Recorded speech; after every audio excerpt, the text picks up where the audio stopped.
just a quick idea for an alternative dark canvas layout. The basic idea is that there's a 3-column approach where the middle is your focus area, the left column is the dependency area, whatever you're depending on, and the right are the usages.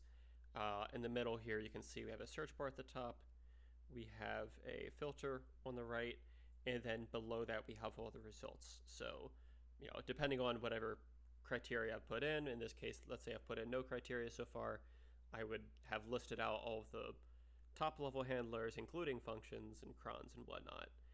And I can expand and collapse each one of these. I can pin certain items. I can see when they're collapsed some high level data, including their name, and let's say, like in the case of an HTTP handler, the route and the verb. Let's say for a cron, I could see the frequency or something, etc. You can see some high level detail. And when you expand one of these sections, you should be able to see the code or data or whatever is relevant to the details there. And the idea here is that you're focusing on whatever's in this focus area, and you can pin a number of nodes that you really want to care about at this point.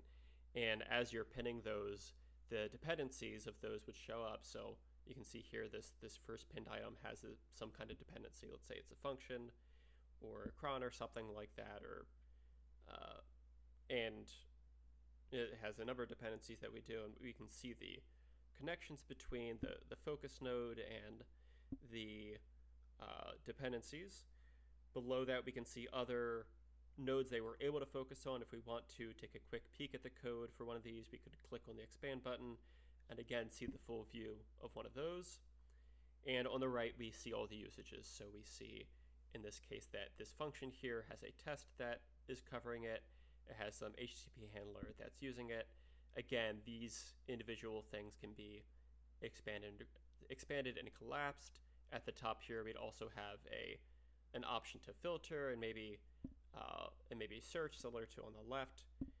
And at the very bottom, we kind of take care of anything that doesn't fit in that section well, including documentation and 404s and maybe some crons that are upcoming or issues or, code reviews and such. So that's the basic layout. I want to quickly showcase some annotations I've also provided here, just to kind of expound upon this a little bit. So again, the middle is the focus area, so you can search and filter on the types, functions, handlers, etc.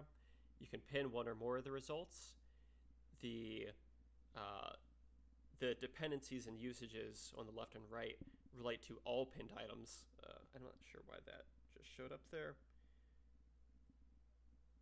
So it'll show up for all items and not just the ones that the one that you're focusing on, but all the items that you're pinned on, we would see usages and dependencies of. Again, you'd be able to expand and collapse these nodes. And I think it'd be important to allow the persistence of views, which would be the collection of searches and filters and pinned items. So if you want to come back to some specific context, you could say, I'm going to want to go to this view where I'm either looking at this handler or this specific feature set or whatnot, all at once. So you could kind of toggle between views.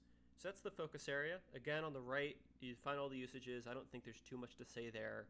I think this would be a good place to put traces and allow someone to review those traces rather than have it be very much attached to the focus node itself. Having it off to the side might be a little bit easier to handle. But in addition to traces, of course, we would see the handlers and functions and crons, etc. that depend on whatever is being focused on.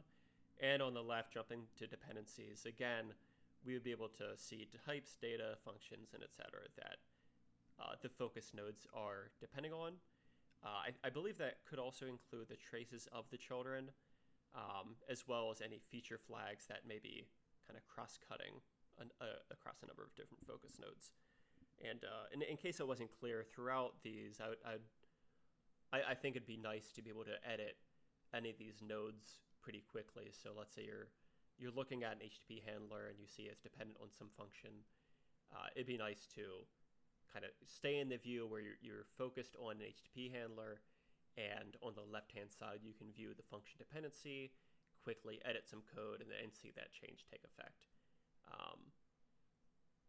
one final thing that isn't illustrated here is that it of course be useful to very quickly switch from focusing on one set of nodes or of I'm calling the nodes here, but really things, top levels, although top levels is a little bit conflated here, but switching from a view where you're looking at, say, all the things that we're seeing in the center column here to understanding that, hey, we need to dive into this function on the left here, and bringing that into focus in the center column.